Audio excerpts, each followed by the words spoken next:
Okay, our program this afternoon is going to be 2 recipients of our language camp scholarships, and that would be Sue Finstick, who is a member, and then Dale Sohlstrom, who is our co-president.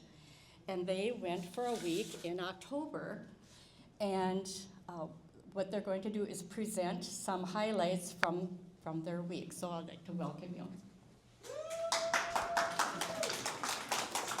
And, she's all well prepared, and Dale's ready for some slides and so forth. So I'll let Sue go first, and then I'll see what blanks I can fill in at the end. Okay.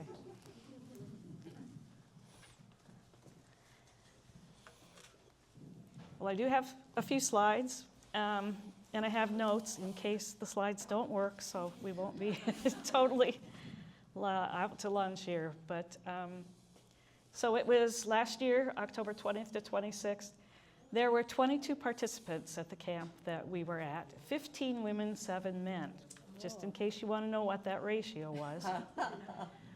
Most of the participants, 8, were from Michigan, and then there were 4 from Minnesota, and 5 if we count Candace in there, although she's actually from Wisconsin. And then we had people from as far east as Rhode Island, as far south as Texas, and as far west as California. So lots of folks, 4 of us from the Swedish Cultural Society, me and Dale, Donna Forbes, and Candace Kalenda. We were at the Sjölunden Swedish language village, which is part of the Concordia language villages. It's about 20 minutes northeast of Bemidji on Turtle Island Lake. And I'm going to come back and talk more about the Concordia language villages. Sjölunden means Lake Grove. Next slide. Oh, so this is probably going to look familiar. No, go one back to morning, or if you can. Breakfast. Nope. This is probably going to look familiar if we ever get to the morning, because I know Donna talked about it some yesterday, but it's a long day, it's a busy day. Breakfast, flag raising ceremony. I know you're still going too far, but that's okay.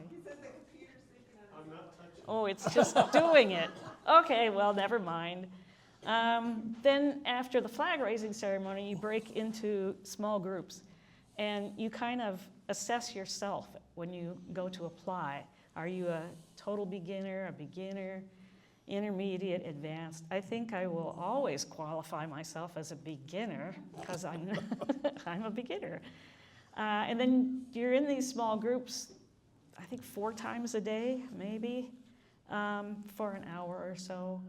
You have a teacher, an instructor, and there's anywhere from, I think, 2 or 3 people to maybe 5 or 6 in a group. So nice small groups. You get to know the other people in your group. And my group, we worked on everything: pronunciation, vocabulary, listening skills, translating, reading, and speaking, which I'm the worst at. But then after the morning language group, then we have fika. Fika becomes a very important part of your day, I'll tell you. And then you have another small group, and then you have lunch. So you eat plenty. What are we on? Oh, okay. Now I'm going to afternoon, if you could. Nope. Another language lesson, another fika, and then you actually have an hour and a half of free time, or actually activities time. And I'm going to come back to that in a second. A flag lowering ceremony, and then the whole group, all 22 people, get together for to learn a little bit about Sweden. A dinner, got to keep eating, and a banquet, 4-course banquet on the last evening. And then after dinner, the whole group gets together again for an evening program. And I don't remember which things were considered a little bit about Sweden and which things were part of the evening program, but I do remember we talked about the history of Sweden very quickly. We had to go through hundreds of years very quickly.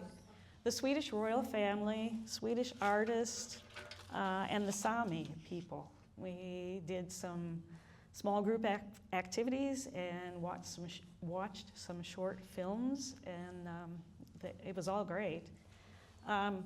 Go on to activities, free time. The program activities were wood carving. The people who did that carved little Swedish pigs.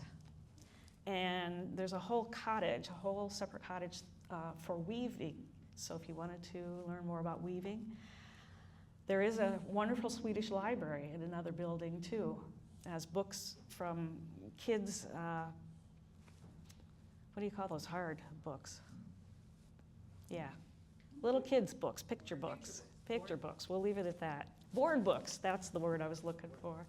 On up through adult novels and Swedish reference materials.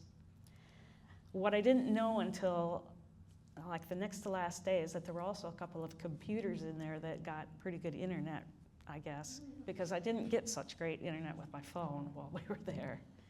You can take a sauna. I have a feeling a few people took naps because you were kind of busy there from 8 in the morning till maybe 9 at night. If you go to the next one, next slide, and maybe it'll stay there, my brain was full by that time. So by our 4 o'clock break, I started taking walks, and I investigated the camp there, the Concordia language villages. You can go to the next one. So this shows this arm of that Turtle River Lake that I mentioned before, and then all the little pictures are the different language camps that are there. There's 7 different language villages, plus a brand new one that's being built. And there's a Russian one way up at the top right. Below that is the Japanese village that is just being built. Then there's a Korean village where they also teach Italian and Arabic. The Spanish village also, they have Portuguese classes there sometimes. And then the whole bottom, that would be the southeast of that arm of the lake. Sjölunden, the Swedish camp, and the Finnish camp, and the Danish camp all share that at different times. Keep going, and the Norwegian language and Chinese language share a camp, and then the German camp and the French camp. And I made it to all of them except the Russian camp up there at the top. And the camps, the villages are for different levels, beginners sometimes, advanced sometimes, families, educators, corporations use it. The military, I think, is the one using the Arabic language village quite a bit right now. And there's also just kind of like general interest courses that go on at different times. Sometimes history, cooking, holidays, survival skills for people who are going to be traveling, and all year round. So I guess you'd get to your camp by ski, maybe. And also they do virtual camps too. Also off-site, there are other language camps that they do. If you can go to the next one. What I loved was just walking around. This is getting off of the main reason for being there, to learn Swedish, but I really enjoyed my hour and a half of free time to walk around. The road here is on your way to the library and the weaving cabin, and that's part of the lake that we were on. And if you go to the next one, so you can see this is the Sjölunden village. The top floor of the big building was the dining hall, and then we had our classrooms down below. And you stay in cabins. You can see that one looks very Swedish. They didn't all look quite as Swedish. And I don't think there were more than 4 people assigned to any one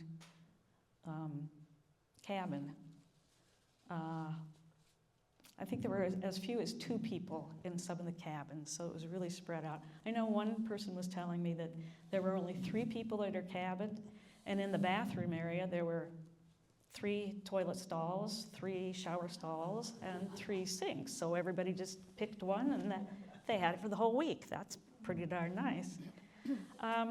If you want to go to the next slide, what I discovered walking around is that each one of the villages was themed to something that would be reminiscent of that home country.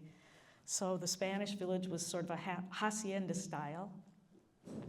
Next slide. And, okay. Try one more.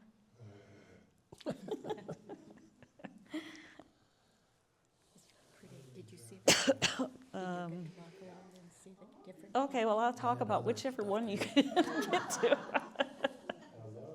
Well, if you happen to see the German village pass by here, the buildings were modeled after train stations in Germany, and they were just cute, just adorable. Somewhere I had one of France. Their main building looked like a small chateau, and they even had a mini Eiffel Tower there. Can you get to the last slide? No? Well, okay. Well, the 4 of us from the Swedish Cultural Society were me and Dale. We got the scholarships. I don't think more light's gonna help. Donna Forbes was there, and Candace Calenda. We were all there. Candace and I were in the same small group. And we learned a lot, and I've forgotten a lot, but I still learned a lot. I did retain some. And I was gonna, when I see Donna's name, it reminds me that at our banquet, yeah, there's our group. At our banquet the last night, 2 people got special recognition for having been at the camp for 25 years. Oh my gosh. Donna's not quite there, I guess, but she will be. So, thank you, Swedish Cultural Society of Duluth, for our scholarships.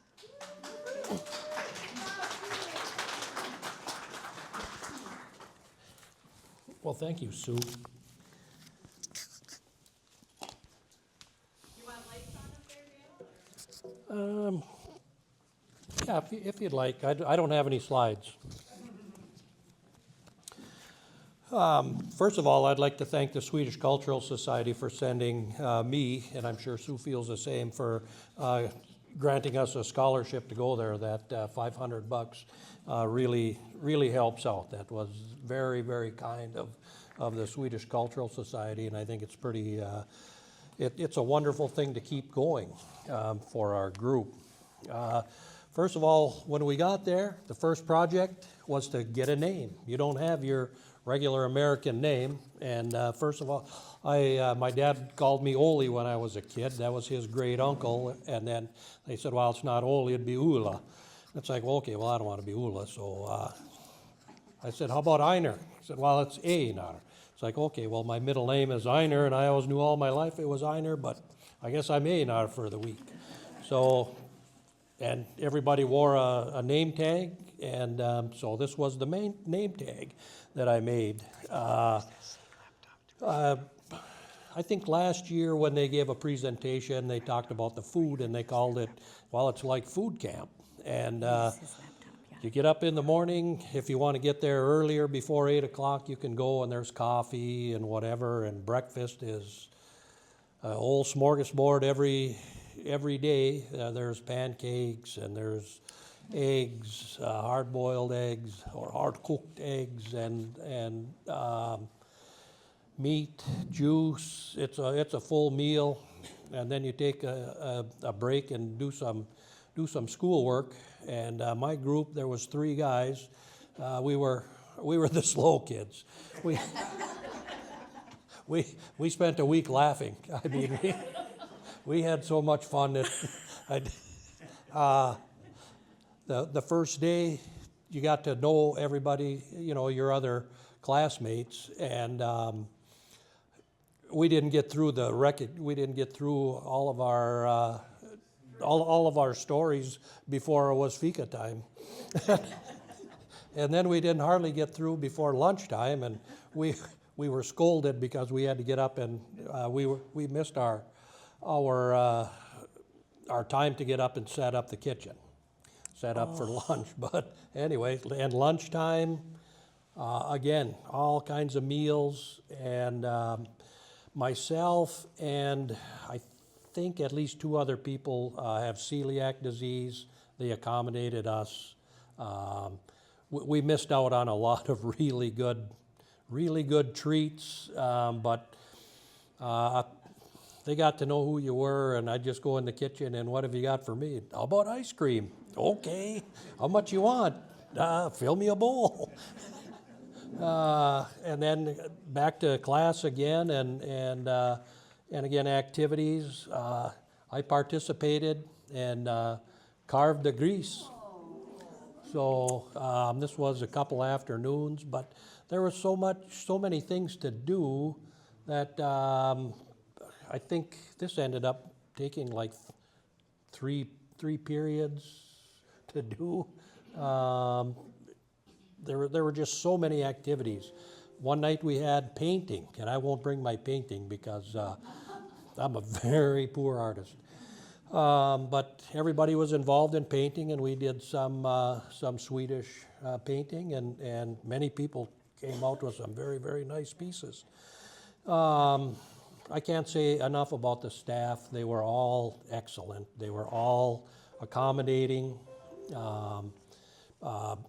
My instructor was Ingrid. That was her Swedish name, and her mother came from Sweden, and she was very well versed in all things Swedish. In fact, she was a lady who translated the Peterson diaries that then turned into the Immigrant series. Oh, wow. So, or what they were based on, this fellow's diary. And she said that it was, as she went, you could see when he came over from Sweden, this Mr. Peterson, and as time went on, he had Svenglish, where it turned into a little Swede, little English, whatever the language got to be. People talk about Swedish language camp as kind of a family reunion thing, and I can see that.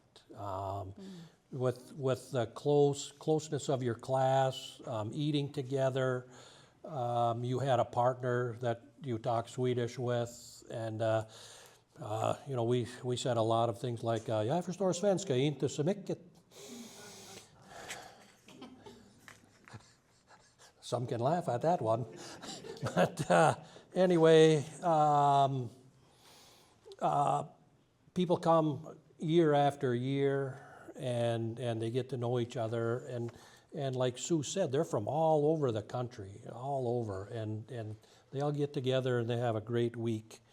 There's a lot on culture. The evening program, a lot introduced you to Swedish culture, a lot of that, and like she had mentioned, the royal family, that type of thing. They also had a real neat video on moving Kiruna. And Kiruna is a mining town way north of the Arctic Circle, and they're expanding their mine, and they can't have a city over that mine, so they moved the city. And it was just there was a lot of amazing things that we learned culture-wise. They had music, a lot of music there. The Swedish instruments, the nickel harp. There was always singing, the piano, guitar, a lot of Swedish-specific music. And the program, as Sue had mentioned, it's all beginner to advanced. So there were, I think the accommodations, she said there was 2 people in a cabin. My cabin probably, I believe there was 16 bunks in there. And so one fellow and I were the only guys in there. There was 2 bathrooms, so he had one bathroom, I had the other. It was warm.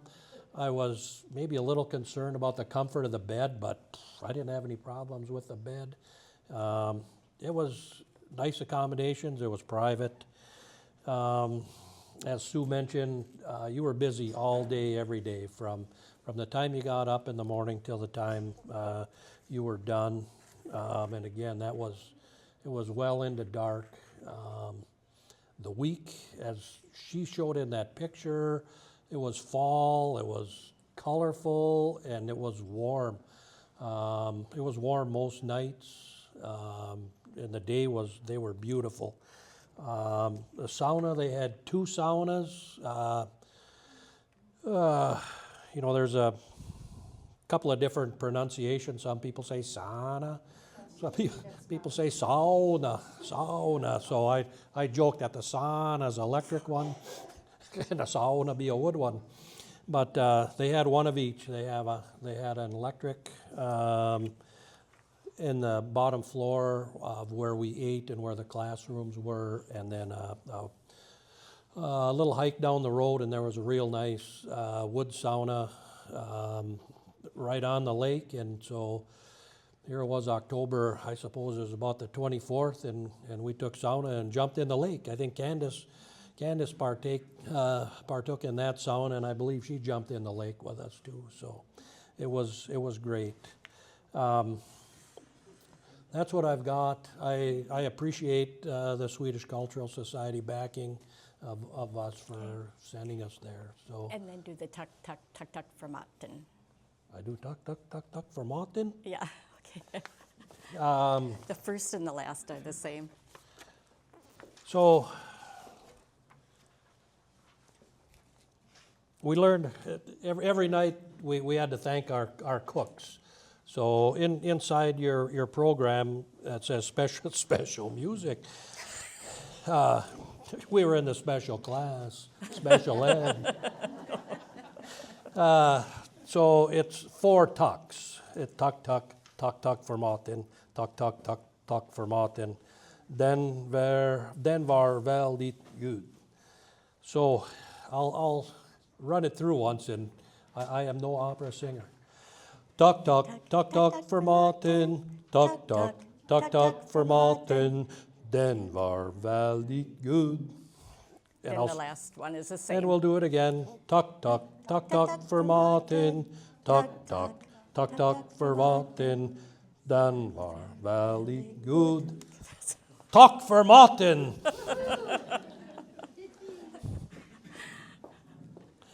We'll hand it back to Jen.